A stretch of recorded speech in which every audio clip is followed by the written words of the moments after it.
اللہ فرماتا ہے آیت نمبر 79 کے اندر فَوَيْلٌ لِّلَّذِينَ يَكْتُبُونَ الْكِتَابَ بِأَيْدِيهِمْ. اللہ تعالیٰ نے بہترین پیرائے کے اندر اس تصویر کو پیش کر دیا ہے. فَوَيْلٌ لِّلَّذِينَ يَكْتُبُونَ الْكِتَابَ بِأَيْدِيهِمْ ثُمَّ يَقُولُونَ هَٰذَا مِنْ عِندِ اللَّهِ لِيَشْتَرُوا بِهِ ثَمَنًا قَلِيلًا. فَوَيْلٌ لِّلَّذِينَ تباہی ہے، ویل ہے ان لوگوں کے لیے جو کتاب کو اپنے ہاتھ سے لکھتے ہیں. بِأَيْدِيهِمْ اپنے ہاتھوں سے کتاب لکھتے ہیں.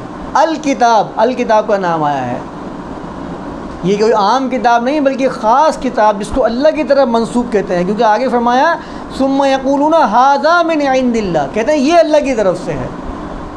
ارے بھائی وہ اللہ کی طرف سے نہیں ہے، یہ اللہ کی طرف سے ہے. قرآن جو میلادیوں کی کتابیں وہ اللہ کی طرف سے نہیں ہے، کہتے ہیں یہ اللہ کی طرف سے ہے، یہ کرنا ہے تمہیں کام. یہ اللہ کی طرف سے ہے کتاب، یہ ہے کلام اللہ قرآن.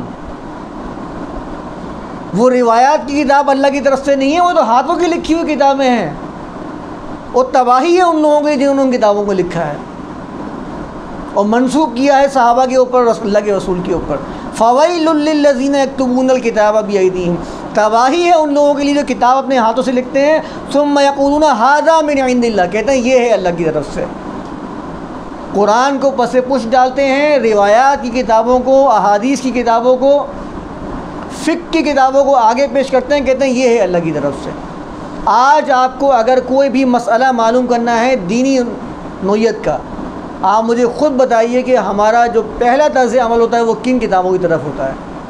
کیا ہم قرآن کی طرف رہنمائی حاصل کر رہے ہوتے ہیں یا ہم مسائل کی کتاب کھول کے رہنمائی حاصل کر رہے ہوتے ہیں اور سمجھتے کیا ہے ھذا من عند اللہ، اس نے پیش یہ کیا ہوتا ہے یہ ہے اللہ کی طرف سے حکم، یہ ہے اللہ کی طرف سے. یہ وہی طرز عمل ہے جو یہود نے کیا. ھذا من عند اللہ لیشتروا به ثمنا قلیلا، تاکہ وہ اس کے ذریعے تھوڑا سا مال جو ہے وہ حاصل کر لیں.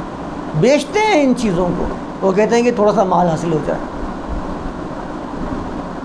میں نے آپ کو بتایا نا کہ فقہ مدون کرنے والے، احادیث مدون کرنے والے یہ ماہواری وظیفے کے اوپر تھے، ماہانہ وظیفے کے اوپر تھے یہ لوگ. ورنہ آپ مجھے بتائیے کہ آپ سب کے سب جو ہیں وہ سب کام دھندے والے لوگ ہیں، کوئی جاب کر رہا ہے، کوئی کاروبار کر رہا ہے. میں آپ سے کہوں کہ وہ روایت وہاں مل رہی ہے، یہاں سے لے کر آپ یمن چلے جائیں روایت سننے کے لیے، کوئی جائے گا آپ میں سے؟ اسی وقت جا سکتے ہیں جبکہ آپ کا معاش ہی اس سے جڑا ہوا ہو. اگر آپ کو معاش سے بے فکری ہوگی آپ جائیں گے. تو یہ لوگ کون تھے جو ایک ایک حدیث کے لیے کئی میل کا سفر، اس زمانے کے اندر جس زمانے میں معمولی سے سفر جو ہے وہ کئی گھنٹوں کا ہوتا تھا، مہینوں سفر کر کے جا رہے ہیں اور پوچھ کے آ رہے ہیں بتانا ذرا یہ حدیث آئی ہے راوی کون ہے، کس نے ہائر کیا ہے اس نے، اس کے معاش کو کون دیکھ رہا ہے، اس کے گھر والوں کو ایک مہینے کس نے پالا، کون ہے پوچھنے والا، کون ہے سوچنے والا. کیونکہ مذہب کے اندر سب سے پہلے سوچ کو بند کر دیا جاتا ہے. جتنا یہ سوچے گا اتنے سوالات پیش کرے گا اور سوالات کے جواب نہیں ملیں گے، سوالات کے جوابات نہیں ملیں گے. جتنا سوچے گا سوالات کرے گا، سوالات کے جوابات نہیں ملیں گے. مجبور ہو کے ہمیں اس کو کافر، زندیق اور گمراہ قرار دینا پڑے گا. تو پہلے ذہنوں کو بند کر دو، عقلوں کو بند کر دو، سوچنے کو بند کر دو. نہ سوچے گا نہ سوال کرے گا، پوچھے گا نا کون ہے، کہاں سے معاش پورا ہوتا ہے اس کا. میں تو آج زمانے میں اپنے معاش کو چھوڑ کے نہیں جا رہا. وہ سوال کرے گا کہ ایک مہینے بچوں کو کس نے دے گا، بیوی کو کس نے دے گا، کون پال لاتا ہے اس کے بچوں کو، اس کی بیوی کو. کیا بیوی بچے لے کر پورا گھر لے کے جایا کرتا تھا حدیث سننے کے لیے؟ کیوں جا رہا ہے یہ، گھوم رہا ہے وہاں پر؟ کیا یہ ٹورسٹ ہے؟ کیوں گھوم رہا ہے وہاں پر لوگوں کے احوال تلاش کرنے کے لیے؟ ایسی بے فکری کیسے آ گئی اس کے اندر؟ کیونکہ جن کے لیے کام کر رہا تھا وہ پیچھے سپورٹ کر رہے تھے اور کہتے تھے جاؤ کہیں بھی جاؤ، ہمارے لیے فائدے کا سامان لے کر آؤ، ہمارے حکمرانی کو جو ہے تقویت پہنچاؤ. ایسی روایتیں لے کر آنا کہ تاکہ ہمیں فائدے حاصل ہوں. یہ باقاعدہ پلاننگ سے کام ہوا ہے، ایسی کام نہیں ہوگی جو ہم سمجھ رہے ہیں کہ یہ چلتے پلتے کسی نے حدیث سنا دی اور سن لی. نہیں، پلاننگ سے کام ہوا ہے کہ آپ کو ایسی حدیثیں لکھنی ہے کتابوں کے اندر تاکہ لوگ ان حدیثوں میں پڑھ جائیں. اور قرآن کو مکمل طور پہ پس پوچھ ڈالیں، کیونکہ قرآن جو ہے وہ حقیقت کی بات کرتا ہے، عمل کی بات کرتا ہے، عمل کا پیغام دیتا ہے. اور روایتیں کیا کر رہی ہوتی ہیں؟ آپ کو یہ عمل کر لیجیے، آپ کر لیجئے، آپ کو جنت مل جائے گی. معمولی سے اعمال آپ کو بتاتی ہے کہ آپ جنت حاصل کر لیں. میں اگر آپ کے سامنے حدیث کا ایک لیکچر بیان کرنا شروع کر دوں نا، آپ کو ایسا لگے گا شاید اب تو اس لیکچر کے بعد میں جنتی ہوں، کنفرم جنتی.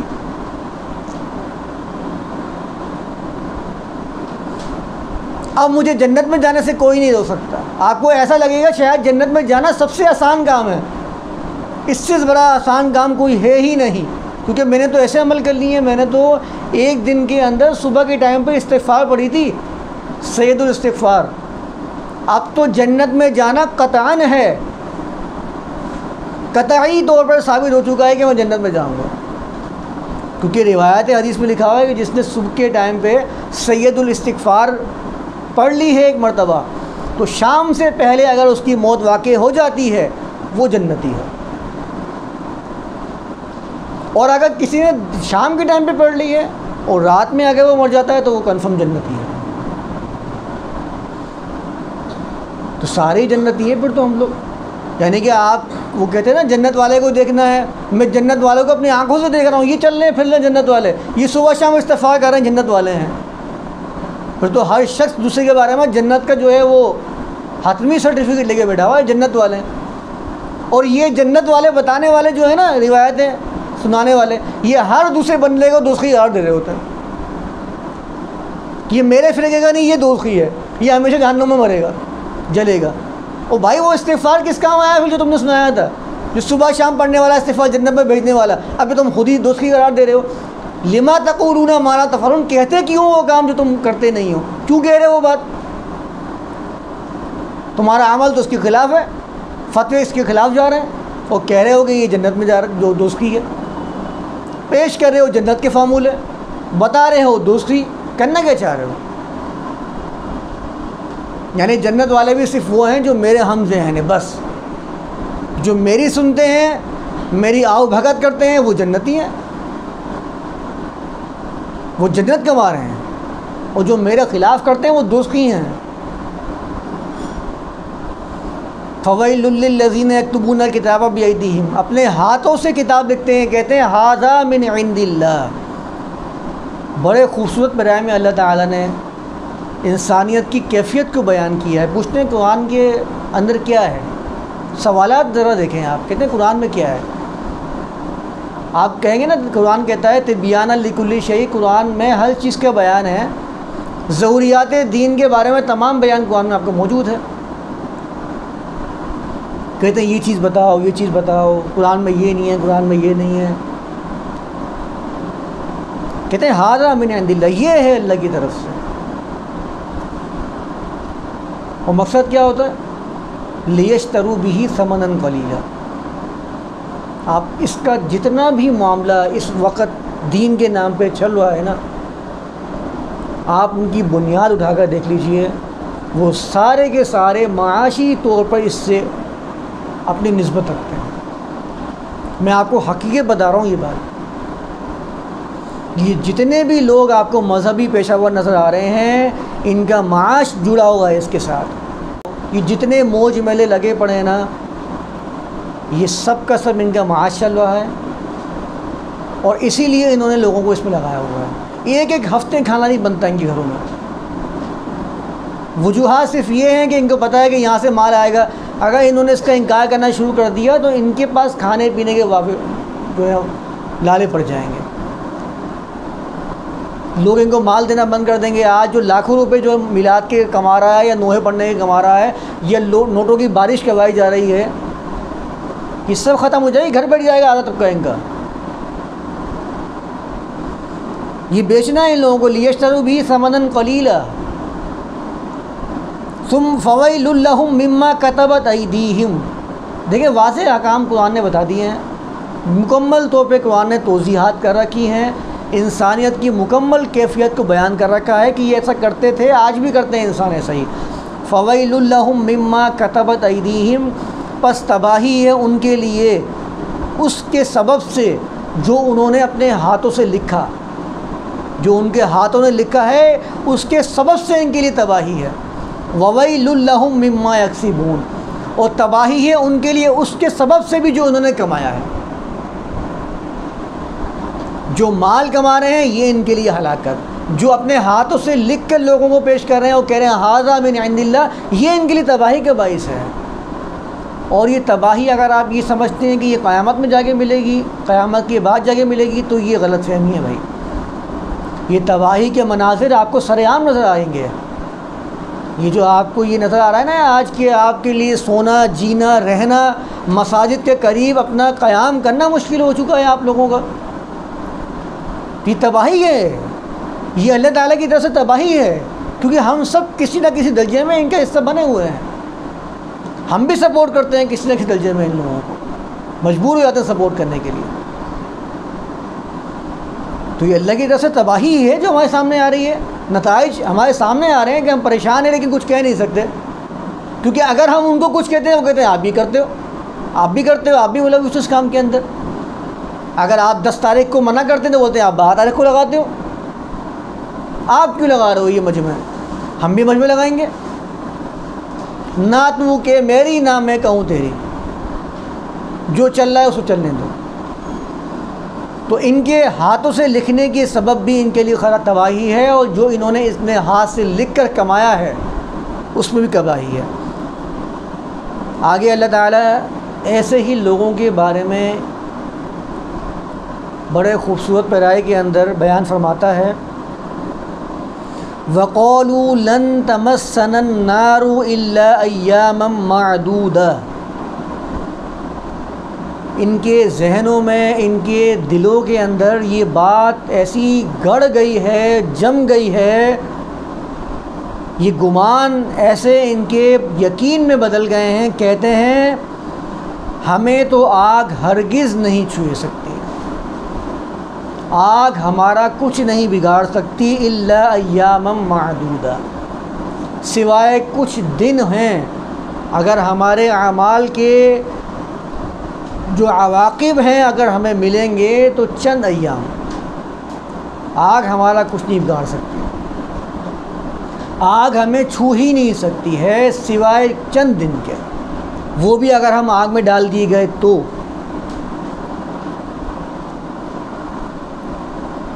جب آپ کسی کو اتنا مذہبی اطمینان دے دیں گے تو وہ ایسی ہی باتیں کرے گا، وَقَالُوا لَن تَمَسَّنَا النَّارُ إِلَّا أَيَّامًا مَّعْدُودَةً، ہمیں آگ نہیں چھو سکتی مگر چند گنے چنے دنوں کے لیے، بس نہیں چھوئے گی آگ ہمیں، کیونکہ وہ فارغ ہو چکے تھے آگ کے معاملے کے اندر، وہ سمجھتے تھے کہ اب ہمیں دوزخ کے اندر کوئی معاملہ پیش ہی نہیں آئے گا، اللہ تعالیٰ کی طرف سے کھلی چٹ مل چکی ہے ہمیں کہ اب تم جنتی ہو۔ وہ والی بات میں نے کہی تھی نا ابھی آپ لوگوں سے کہ آپ ان کے دلوں کو اتنا اطمینان دے دیں گے مذہبی اپنے طرز سے کہ وہ سمجھے گا کہ نہیں اب تو مجھے جنت میں ہی جانا، دوزخ میں جانا ہی نہیں ہے، اور اس کے بعد ایسی ہی باتیں سامنے آئیں گی کہ ہمیں صرف اور صرف چند ایام کے لیے آگ چھوئے گی۔ اور اب آپ یہ اس بات کو سامنے رکھیں اور جتنے بھی مسلمان ہیں ان مسلمانوں کی اکثریت کا جائزہ لے لیجئے، کیا ان کے دلوں میں یہ بات موجود نہیں ہے کہ ہم ضرور بالضرور جنت میں جانے والے ہیں؟ روایات ایسے پیش کر دی گئی ہیں کہ ایک بندہ جس نے ایک مرتبہ لا الہ الا اللہ محمد رسول اللہ پڑھ رکھا ہے، کیا پڑھ رکھا ہے؟ لا الہ الا اللہ محمد رسول اللہ، جس نے ایک مرتبہ یہ کلمہ پڑھ رکھا ہے، ان کے بارے میں یہ گمان کرنا کہ وہ ہمیشہ ہمیشہ دوزخ میں جلیں گے، سمجھ لیں کہ یہ گمان کر رہا ہے اس کو گمراہ قرار دیتے ہیں، کہتے ہیں یہ گمراہ ہے، اور پیش کرتے ہیں روایت حدیث کہ جس نے ایک مرتبہ یہ کلمہ پڑھ لیا اللہ تعالیٰ اس کو ضرور بالضرور دوزخ سے نکال کر بھی جنت میں داخل کرے گا۔ اب کس کو خوف ہے، کس کو ڈر ہے؟ یہ بات تو آپ بچے کو پہلے سکھا دیتے ہیں، لا الہ الا اللہ محمد رسول اللہ، لا الہ الا اللہ محمد رسول اللہ۔ ایک مرتبہ پھر سمجھ لیں اس کلمے کا مطلب، لا الہ الا اللہ. جب شروع میں لا آیا ہے اور بعد میں الا آیا ہے تو پہلے آپ نے کیا کیا ہے؟ نفی کی ہے الہ کی. لا الہ، کوئی الہ نہیں ہے، کوئی الہ نہیں ہے. لا الہ الا اللہ، مگر پہلے آپ نے تمام الہ کی، آلیہ کی نفی کر دی. لا الہ پہلے حصے کے اندر لا الہ الا، کوئی کسی بھی قسم کا الہ نہیں ہے، آلیہ ہے ہی نہیں. الا اللہ، مگر اللہ، محمد رسول اللہ، اللہ کا رسول محمد. پہلے آپ نے تمام الہ کی نفی کی ہے، اس کے بعد آپ نے دو الہ کا اقرار کیا. دو الہ کا، آپ نے ایک الہ کا اقرار نہیں کیا ہے، کیونکہ آپ نے اللہ کے بعد دو نام لیے ہیں. پہلا نام آپ نے لیا ہے اللہ، اور اس کے بعد آپ نے لیا ہے رسول اللہ.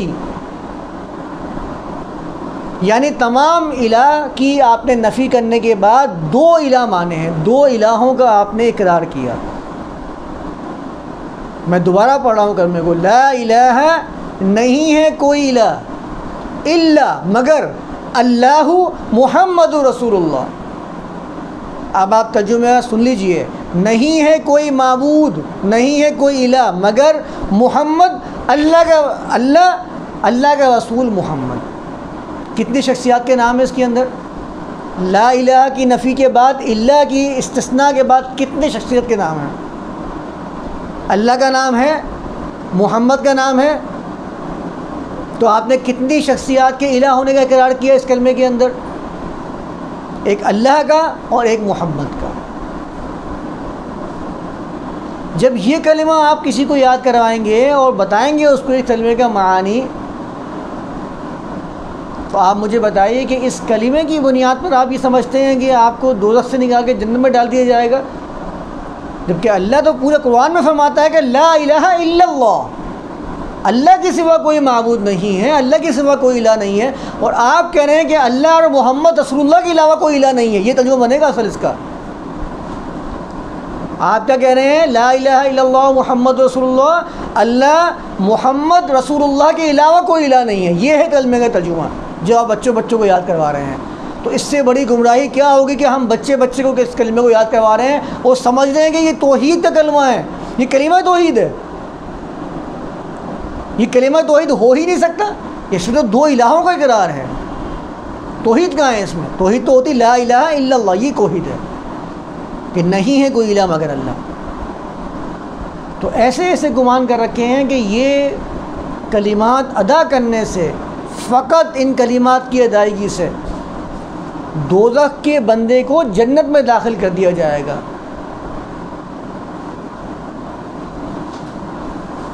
ایک روایت میں آیا، صحیح بخاری کی روایت میں، اور یہ روایت جو ہے یہ علماء کے نزدیک بھی مشکل ترین روایت ہے. مشکل ترین. اس پر مختلف طریقے سے باتیں لکھی جاتی ہیں، تاویلات پیش کی جاتی ہیں. آپ لاکھ تاویل پیش کر دیں، میں آپ کے سامنے وہ روایت پڑھتا ہوں، پھر آپ بتائیے گا مجھے کہ تاویل کیا بنتی ہے اس کی. روایت صحیح بخاری میں ہے. روایت کے الفاظ اللہ کے رسول سے منسوب کیے گئے ہیں. میں نے آپ کو بتایا تھا نا، سہولتیں ڈھونڈ کے لاؤ، تمہارے گھروں کا معاش ہم سنبھالیں گے، تم ہمارے لیے سہولتیں ڈھونڈ کے لے کے آؤ. نام گھڑو، روایتیں گھڑو، کتابیں لکھو، تاکہ ہمارے لیے سکون رہے، ہمیں کوئی پریشان نہ کرے. یہ وہاں اس زمانے کے حکمرانوں کا شیوا تھا. ہم پالیں گے تمہارے گھر والوں کو، تمہیں بھی. جاؤ پورے زمانے میں گھومتے پھرو، موج مستیاں کرو، روایتیں لے کے آؤ، راویوں کے نام لے کے آؤ ڈھونڈ کے. دوسرے علاقے میں تم جسے لوگ بہت سارے پڑھے ہوئے ہیں ان سے بھی پوچھ لے کر آؤ، اور نئی تدبیریں بھی لے کے آ جانا، وہ اسکلس بھی لے کے آ جانا روایتیں لکھنے کے، گھڑنے کے، تو تمہارے پاس موجود نہیں ہیں. صحیح بخاری کی روایت میں لکھا ہوا ہے کہ اللہ تعالیٰ کے 100 سے ایک کم 99 نام ہیں. اللہ تعالیٰ کے 99 نام ہیں. جس نے ان ناموں کو یاد کر لیا، جنت اس کے لیے لازم قرار. انہی الفاظ کے اندر یہ روایت موجود ہے. جس نے ان ناموں کو یاد کر لیا وہ جنت میں داخل ہوگا. اچھا راوی نے نام نہیں بتایا، اس کو خود ہی نہیں پتا نام کیا ہے، اب وہ ڈھونڈ رہے نام ڈھونڈ رہے ہیں، اب علماء کا پورا ایک طبقہ نام ڈھونڈ رہا، بھائی نام تلاش کرو، آخر کا انہوں نے نام ڈھونڈ ڈھانڈ کے ترمذی نے جب کتاب لکھی ہے، ترمذی کے نام سے کتاب لکھی گئی، وہاں پر 99 نام لاؤ بھی یہ نام ہے، چلو بھائی سب کنفرم جنتی، سب یاد کرو یہ نام، وہ جنت میں آؤ، میں تمہیں جنت کی وہ سرٹیفکیٹ بانٹوں۔ اور میں پھر بتا رہا ہوں کہ جنت کے سرٹیفکیٹ بانٹنے کے باوجود مجھے ہر دوسرا بندہ دوستی نظر آئے گا، ہر دوسرے بندے کو میں دوستی قرار دے رہا ہوں، مرتد کہہ رہا ہوں، گمراہ کہہ رہا ہوں، زندگی کہہ رہا ہوں، اور ایک طرف کہہ رہا ہوں کہ یہ لو 99 نام یاد کرو، جنت تمہاری۔ ایک کم 100 نام ہیں، 100 سے ایک کم 99 نام ہیں، جس نے اس کو یاد کر لیا وہ جنت میں جائے گا۔ قرآن یاد کرنے والے کے بارے میں ایسا کوئی سرٹیفکیٹ نہیں ملتا کہ قرآن پورا کا پورا یاد کرنے کے بعد جو ہے وہ بندہ جنت میں جائے، فقط یاد کرنے کی بنیاد پر جنت میں داخل کر دیا جائے، 99 نام یاد کرنے کی بنا پر جنت میں داخل کرنے کا سرٹیفکیٹ دیا جا رہا ہے۔ اور یہ روایت مشکل ترین روایت ہے علماء کے اوپر، علماء تو خیر میں غلط کہہ رہا ہوں، لوگوں کو علم سے منسوب لوگوں کا، جن کو لوگ علم سے منسوب سمجھتے ہیں، گمان کرتے ہیں، وہ آج تک اسی فکر کے اندر ہے بھائی کہ 99 نام یاد کر کے جنت میں داخل ہوگا کیسے، اور 99 نام ہیں کہاں پر، میں کہاں سے ڈھونڈوں گا 99 نام، اور جو روایت بتائی جا رہی ہے وہ روایت بھی باطل ہے سند کے اعتبار سے، اس پر الگ کلام موجود ہے۔ اور دوسرے علماء یہ اعتراض کر رہے ہیں کہ بھائی قرآن پڑھنے پہ ایسا کوئی ثواب موجود نہیں ہے، تو ان ناموں کے اوپر ثواب کیسے مل جاتا ہے؟ اب اس کا حل کیا نکالا جائے؟ جب آپ ایسے طریقے لوگوں کو بتا رہے ہوتے ہیں تو ان کے ذہنوں میں گمان یہی آتا ہے کہ لن تمسنا النار الا ایاما معدودا، یہ نتیجہ ہے۔ وہ لوگوں کو یہ کہتے پھرتے ہیں تم دوزخ میں چند دن کے لیے جاؤ گے، آخر کار تمہیں دوزخ سے نکال کے جنت میں داخل کر دیا جائے گا، کیونکہ تمہارے پاس تو بہت سارے وظیفے ہیں۔ چند دن مذاق نہ ہوا، لیکن آسرا تو ہو گیا، امید تو ہو گئی، جنت والا ہوں، جنت والا ہوں میں۔ آپ یہ مت سوچیں کہ دوزخ والا ہے، وہ جنت والا ہے۔ اللہ جگہ جگہ فرما رہا ہے اولئک اصحاب النار، دوزخ والے، وہ کہہ رہے ہیں میں دوزخ والا تھوڑی ہوں، میں تو جنت والا ہوں، کیونکہ میں جنت میں جاؤں گا۔ میں چاہے دوزخ میں داخل کر دیا جاؤں چند دنوں کے لیے، لیکن میرا ٹھکانہ دوزخ جنت ہے، کیونکہ میں جنت والا ہوں، میں دوزخ والا ہوں ہی نہیں۔ یہ ایسا گمان ہے جو یہود میں پایا جاتا ہے، عیسائیت میں پایا جاتا ہے۔ آپ کو کیا لگتا ہے کہ ہندوازم کے اندر نہیں پایا جاتا؟ ہندوازم بھی یہی کام اس لیے کر رہے ہوتے ہیں، بولتے ہیں ہم جنت ہیں، ہمیں سورگ ملے گا، نرک سے بچیں گے ہم، نرک یعنی کہ آگ اور سورگ یعنی کہ جنت۔ کبھی کسی مشرک نے بھی کہا ہے کہ میں شرک کر رہا ہوں؟ وہ تو کہتا ہے میں تو سب سے بڑا مومن ہوں۔ کبھی کسی لا الہ الا اللہ محمد الرسول اللہ پڑھنے والے نے بھی اس طرح توجہ دی ہے کہ بھائی میں 2 الہ کا اقراری ہوں، ایک الہ کا انکاری ہوں، میں تمام الہوں کا انکار کر رہا ہوں، لیکن میں 2 الہوں کا اقرار بھی تو کر رہا ہوں، محمد رسول اللہ بھی تو کہہ رہا ہوں ساتھ میں، نفی کے بعد اس بات 2 کے کر رہا ہوں۔ آپ سمجھیے گا اس بات کو، نفی جب میں نے کی ہے لا الہ الا اللہ، اس کے بعد میں 2 الہوں کا اس بات کر رہا ہوں، ثابت کر رہا ہوں کہ 2 الہ ہیں، اللہ اور رسول اللہ محمد کے علاوہ کوئی الہ نہیں ہے۔ یہ ترجمہ بنتا ہے اس کا اردو کے اندر۔ تو یہاں تک میں آج کے درس کو روک رہا ہوں کہ اگر جنت کے سرٹیفکیٹ ایسے ہی دیے جائیں گے تو جو کیفیت یہود و نصارہ کے اندر موجود ہے، پائی جاتی ہے، جس کا ذکر اللہ تعالیٰ نے قرآن میں کیا ہے، وہ کیفیت ہمارے اندر بھی پیدا ہو جائے گی، اور یہ کیفیت ہمارے اندر پیدا ہو چکی ہے، اور پیدا ہی نہیں ہوئی ہے بلکہ پنپ کے ایک اپنی مکمل جگہ بنا چکی ہے، اور صرف جگہ ہی نہیں بنائی ہے بلکہ اس نے تمام ہمارے دیگر جو ہمارے عقائد اور عمل ہے اس پہ غلبہ بھی حاصل کر لیا ہے۔ اب ہمارے جتنے بھی اعمال ہیں وہ اس کے زیر اثر ہیں. یاد رکھیے گا یہ بات، ہمارے جتنے بھی اعمال ہیں اس نظریے کے زیر اثر جو ہیں وہ عمل میں آ رہے ہیں، کیونکہ ہمارے ذہن میں یہ بات موجود ہے کہ میں جنتی ہوں، میرا مقام جنت ہے، میں جنت والا ہوں. تو جب میرے ذہن میں پہلے سے یہ بات موجود ہے کہ میں جنت والا ہوں، تو میرے جتنے بھی اعمال ہوں گے وہ اسی کے زیر اثر جو ہے نشر ہو پائیں گے. ان کا اثر اس کا سارا اثر میرے اعمال کے اوپر ہوگا. ٹھیک ہے، تو اس آیت کو میں ایک مرتبہ پھر اپنے اگلے سیشن میں بیان کروں گا، اور دیگر جو اس کے اندر باتیں ہیں وہ انشاءاللہ میں آپ لوگوں کے سامنے بیان کروں گا. تو انشاءاللہ اگلے سیشن میں آیت نمبر 80 سے ہم اپنے درس کا جو ہے وہ آغاز کریں گے. وما علینا الا البلاغ.